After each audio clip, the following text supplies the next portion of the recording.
All right, welcome to the PAVEDOT Positive Podcast. I'm your host, Marqus Davis. I am here with a leader today, Coach Jermaine Shaw. Coach, welcome. How you doing? How you doing? Appreciate you having me. Oh yeah, I appreciate you agreeing to come in, man, and just express your opinions on just some of the questions I asked.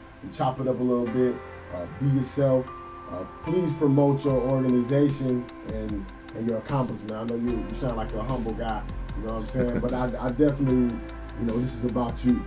So first you could tell us where you was born and raised. Well, I was born in Hampton, Virginia, but I was raised in Detroit, Michigan. That's where my family from, my father's family. But I call Wilmington home. I came here as a young man and been here ever since. Yeah, but Detroit is where my bloodline is at. And that's my home. That's my family. Yeah, so what brought you here to Wilmington? Unfortunately, when I was a young man, my father passed away, so my mother side of the family is from here, so Seabreeze area. So once he passed away, she moved us here home. She came back to her home. So I've been here ever since. You know what I'm saying? Yeah. And you've been working here in this community for how long? Man, let me see. I went to Charlotte and lived. I was in the Marine Corps after I graduated high school, and I was gone for quite a while. And I've been back now since 2001. I've been here since 2001 in Wilmington, North Carolina. After I left high school, graduated '89, a long time ago. Oh yeah. It's 30 years. It's 30 years this year. So that's it. I've been here since 2001. So when did you get into coaching? Man, my first taste of coaching was in Charlotte. I coached a little Pop Warner football in Charlotte. I ain't have a clue. I thought I did. What age group? I had the 8, 9s. I was young. I was just helping out. Yeah, just helping. So you started off as assistant or head? No, assistant. I had no idea, But my personality, I wanted to be a head. But, I just sat back and just helped out and just enjoyed it. I did that for 3 years in Charlotte. 3 years. Yeah. And then from Charlotte, you came. I came here and I got involved in sports. I started doing soccer. I started doing t-ball, and then with my son here, and then we got involved with flag football with the Cowboys. Yeah. And that was 2000 and I want to say 5. It's got to be 2005 because I think this is my 14th year coaching here. So 2005 started coaching with the Cowboys. And I've been going ever since. Exactly. So you obviously love coaching. Could you tell us a little your personal beliefs on what is a coach responsibility, things that wake you up in the morning and say, yeah, I am a coach, and you proudly do it for all these years? Man, the reason why I coach and some of the characteristics I think a coach should have is for the love of it. First of all, for the love to see a child, a young man or a young female participate in sports, getting them out of the rooms, away from those video games, and showing them some leadership, putting characteristics in them that, such as a willingness to bounce back from a defeat, things of that nature. Because we all going to face a defeat. We always going to have tough times in our life, but I think sport teaches you how to come back from that. How to compete, because life is a competition. Oh man, it's competition everywhere, every day. And I always, even me personally, looking back to how it was when I was in college and getting into that one room with D linemen, 2 defensive end spots. Yeah. And this is my homeboy, you know what I'm saying? It's my brother. Yeah. But I want this spot. Yeah. And in football, it taught me to compete. You can separate it. Yeah, you can. You have to. Yeah. You have to. Yeah. And it's a good platform to come out and let players see where they are, see what they need to work on. And the responsibility of a coach is just to do just that. It's a little bit of my belief in it. Your team this year. Yeah. Could you tell us a little bit about the organization, the Wilmington Eagles? Yeah, I came over to the Wilmington Eagles about 5 years ago. I was the president over there at the Coastal Pop Warner Cowboys. Great organization. I loved it. Was over there 9 years. And what happened was, I'm going to be honest with you, I just wanted to come work with some inner city kids. Okay. My heart was telling me I want to come work with the inner city. And came over to the Wilmington Eagles. Great organization, great people, great kids. And when I came over here, I saw that this organization could be one of the top organizations, not just in the city, but also the state. And what I wanted, what I saw, what I envisioned was coming over here and teaching these kids some quality football. Once I got over here, I just fell in love with it. I've been here now 5 years, and the Wilmington Eagles, in the last 4 years, we've been to, in 5 years I've been here, we've been to 3 national championships. It's been a wonderful experience. To you, I want to go back to something you said, like what you hear to the Eagles is the inner city kids. Yeah. Now I want us who's not up to what an inner city kid, this being a positive podcast, can you please describe to us what an inner city kid is? Well, inner city kid is you're typically African American youth that lives in the heart of a city. And in today's society, unfortunately, a lot of, especially our young males, are growing up in single parent homes. And because I grew up in one with my mother and my sister, you know, I want to be a part of some young men's lives that maybe I could show them something or give them something, or, you know, somehow teach them something that maybe possibly they're not seeing every day in their own household. So an inner city kid is just a young African American kid just going through the everyday struggles of life. Great kids, but sometimes they just need some leadership, some guidance. And I wanted to be a part of that. And I felt like this was my calling to come over here and see if I could be a part of some of these youth and be a part of these youth lives. Yeah. So that need that father figure who got the line and you can't tow it. Sure. The fire is hot. Yeah. My view on that, on the inner city kid, being that inner city kid, growing up 8th and Dawson here in Wilmington. Yeah. Coach Timoni was my coach. Yeah, still with the program. Oh man, still going hard. Oh yeah, shout out to the Niners. Yes. Yeah, man. I feel and turning everything to a positive, man. Really, how you look at it. Not having, or what I did have is my focus, right? I had my mother to have this, and she gave me this, and whatever I didn't have, it made me hungry. Sure. I mean, sure. I just needed direction on funneling in what I wanted. Yes. You know, everything is happening for a reason. Yeah. We had to go through this adversity to do this greatness right here in front of you today. Because if it was just given to you, I use this analogy with my niece. It was like she Christmas, she wanted a iPhone. All right, you 14 years old. She 14. Yeah, you have the internet. You have resourceful. You know. Sure. You might have asked somebody for some money. That was $20. You ask another one, 20. You know, even if you're going the asking route, or you can be creative and earn yours. Sure. And it's the analogy of looking at your mishap really supposed to be lighting a fire for you to go do something great. Sure. You know what I mean? Sure. And then I work with the inner city kid. You all right? You perfect. Yeah. Now if you don't mind, not to cut you off, but when I want to clarify, a lot of these kids come from great homes. They do. I mean, moms go hard for them. Yes, sir. But like you said, I just wanted to show them a different pattern from a male standpoint. And I would just believe that sports is a great way for a lot of these youth to see male role models, some of that nature. Now, you got to be tough on them. You ain't gonna act like you got to be tough on them. But they come from great homes. Like you said, they just need a little direction sometimes. And you'll be surprised how fast a kid can change in a short 3 to 5 month period under your tutelage, being a coach for them. You know, they might start off one way, but by the end of that 5 months of football, they're different kids, totally different kids. Totally just from attitude. They end up being great. Like I said, one thing I always say about all my kids, they'll tell you one of my quotes. I don't like none of them, but I love them all. I like it. Yeah.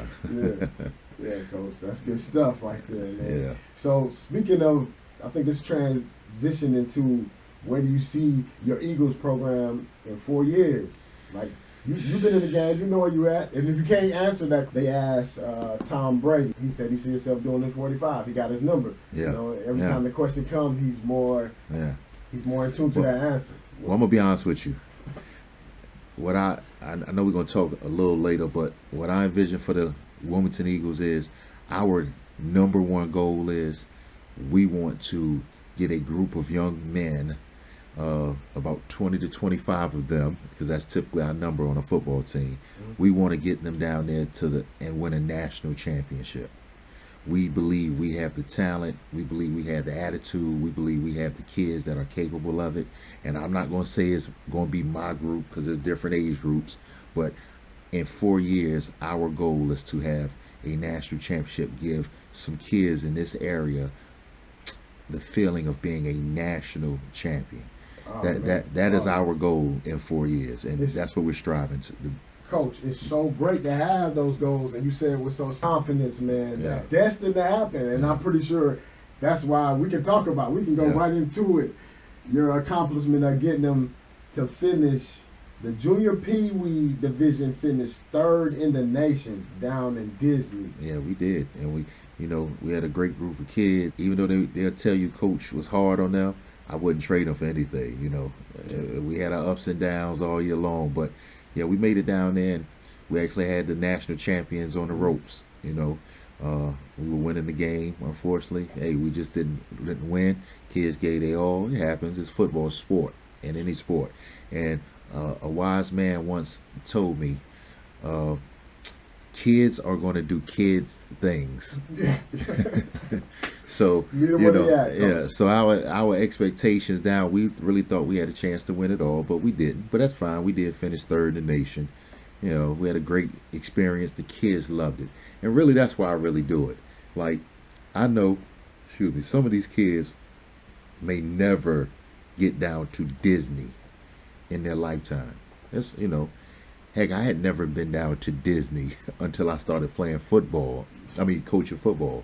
I'd never been to Disney. And we talked about and so the opportunity that had an opportunity to get down to Disney, and that was just that alone made it all worthwhile. And talking about Disney, what Walt Disney Mass Media Company does, just the understanding of that in itself is a big deal. And you had a group of people. Could you tell us about all the people that were involved in getting down there? I know you want to thank some of them that. Yeah, we can't thank everybody. You don't have a list. Yeah, I understand. The community came out. I got a guy. I don't want to name drop, but he definitely know who he is. We've been down there now a couple of times, and every time this guy comes through for us so big, because to be honest with you, it costs about $25,000 to get us down there. To get a team down to Disney. We got Walt Disney. Yes, we have several people. We had our coaching staff get down there, the parents. We put in a lot of work, but in the end, it's a lot of people we could thank.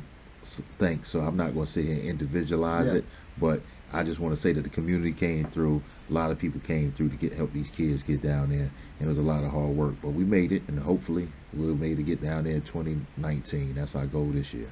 Yeah, and I'm pretty sure, man, because I know even PAVEDOT, we put what we could in the pot, and it's always going to be that, man. Sure. And I know the community all do what we can do. Sure. Keep being great in that in itself. How do you feel? So we can talk a little bit about the social media impact on the kids and your job, and how has that changed the game as far as being a coach? The social media, I think it's a great thing for the world, because it makes the world smaller. I think it brings kids together, people together, because when I was coming up back in the Stone Age, we weren't able to identify with other kids from other communities like they can now. Yeah. Like, you can look on social media and these kids can say, hey, that kid is just like me. That kid is doing the same things I'm doing. We all do eat the same. We all do the same. We all think pretty much the same. We're all the same people. We might have different skin tones and all that, come from different backgrounds, but the reality is we're all the same people. So I think what social media has done for the world and the kids is, I think it made the world a lot smaller.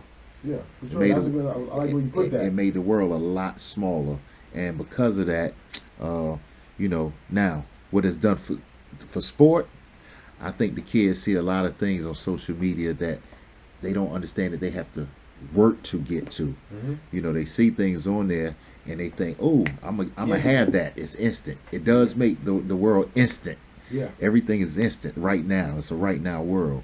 But at the same token, that's the world we live in. We just got to deal with it. So, I mean, social media can be a positive thing for the kids, and it also can be a negative. But we're about positivity here. So, in the end, I think it's about making the world smaller and Yeah. bringing a lot of people together. Getting to where you were at for the internet actually having the kids think about instant success or seeing it Yes. is also a good thing to make your mind go. And I feel now with social media, it forces the coaches to be accountable. It forces accountability. Sure. That's just great. My college coach, he always, the eye in the sky, don't lie. It doesn't. You know what I mean? It never does. After every practice rep, you go in this room and you dissect. Yeah. Oh, you seeing everything. You are. Now, I'm going to be honest with you. I mean, just going back to that, to our program, I do think that's what makes our program really good is the fact that we film study at 9, 10, 11 years of age, 12 already. So our kids understand we dissect film. So the same thing, like you said, that social media is there. Whatever you do and you put it out there, it's always going to be out there. But I do also tell our kids to always watch what you do on that social media, because it can come back to haunt you.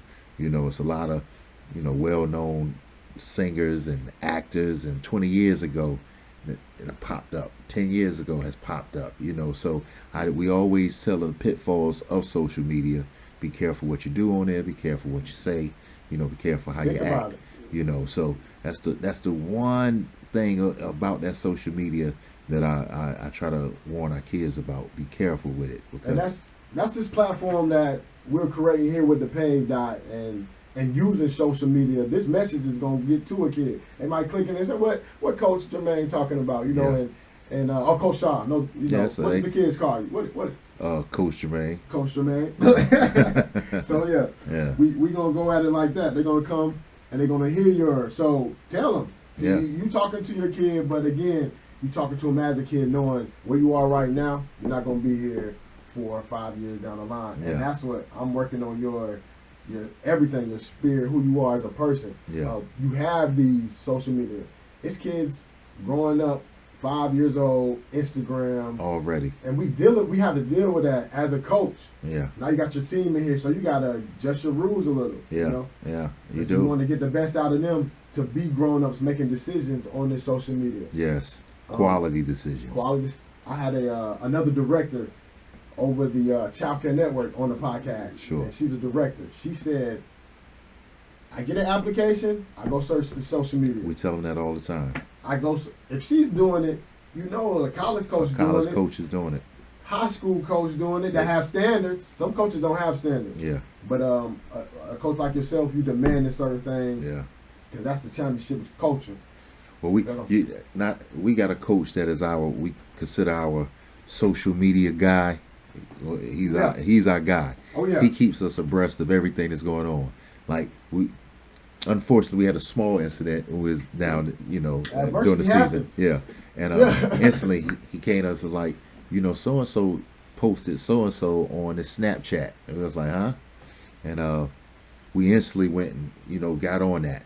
But that's what we try to instill in our kids. Everything you do is a reflection of you, and this social media, take advantage of it because it's great. It's great networking. It's great, but make sure you use it in the correct way. It's good that you acknowledge that situation, because when we have kids that they're gonna make mistakes. Kids, what you start off? The kids gonna do kids. Yeah, kids will do kid things. Listen, and you have to take that understanding when you sign up. Yeah. To be in this field working with kids. Yeah. You got to know that line of discipline, or just burn the bridge, or just patch it up a little bit, or whatever you got to do with a kid. So I got a couple of kids on our team that I promise you that they probably think Coach Jermaine is probably one of the toughest guys they've ever met. You know what I'm saying? As far as the way sometimes I have to be on them, but it's just the fact that I want to be the best person they can, the best player they can, the best overall. Put them in the best situations that we can put them in. So in the end, I think sometimes the kids don't understand that from us as coaches. That when we do talk about putting things on social media, coach, you just, we want you to not make a few mistakes that we know you're going to make, because You know, I'm in my 40s and I still make mistakes. You know, we always going to make mistakes, but it is what it is. That social media is here to stay. It's not going anywhere. You can't be afraid to make mistakes because it's greatness in everything, every thought you have. Sure. You know what I mean? Again, that social media post, you don't know where they coming from with it. I was talking to my nephew, 14. He won 1 million views. That's his way of making the money. It's like when you had the idea when you was young, I'm gonna go sell lemonade. Yeah. You know what I mean? This I'm gonna make my milk. This how they gonna do it. Yeah. So they trying to get the most ridiculous posts out there. Yeah. You got that stream. I say ridiculous because it's a show and it's funny. And it's, you know, you gotta know where it's coming from, man. Yeah. Moving on to life outside of football, man. Yeah. We do have to let these kids know it's other things than this sport. It Use is. this to get somewhere, wherever it is your purpose. Yeah. I mean, I tell kids all the time, behind the athlete, there's always a lawyer. Behind the athlete, there's an owner. Behind the athlete, there's a coach. Behind the athlete, there's always someone else. So if you're not able to be the athlete, but you really love sport, there's other things that you can be a part of. You know, get that college education. That's the number one thing. Get a college education, because without that, you're running uphill backwards from the start in today's society. You know, because high school diplomas, when we was coming up, was great. You get a high school diploma, go to the military, you know, get your 20-year career, come out, get a job somewhere, you know, a nice job. But it's not like that anymore. So I always try to tell them it's more inside of sports than just the athlete themselves. You know, agents get 10-15% of a paycheck. You know, I'm sure LeBron's agent is living pretty good. You know, so there's other things they can do, and I always try to emphasize that. Don't just stop at being the athlete. You know, the chance of you being the athlete is slim to none. So, you know, that's the reality. We're going to let that. What about yourself? What you got going on? Man, I'm just family man. I like to spend time with my family, work, got me a nice little job across the bridge, you know. It gives me the opportunity to be able to deal with the kids. So, you know, other than that, not too much, man. I'm just a laid back, stay at home family guy. That's about it. Thanks again, Coach. Yeah. Thanks again for your time. I feel like time is the most valuable thing on this earth, man. Sure. So I always say use it wisely. Push out positivity, get it right back. Yeah. Call it the give it and go, man. Yeah. Thanks again, man. So much Yes, sir. success to them Eagles. Yes.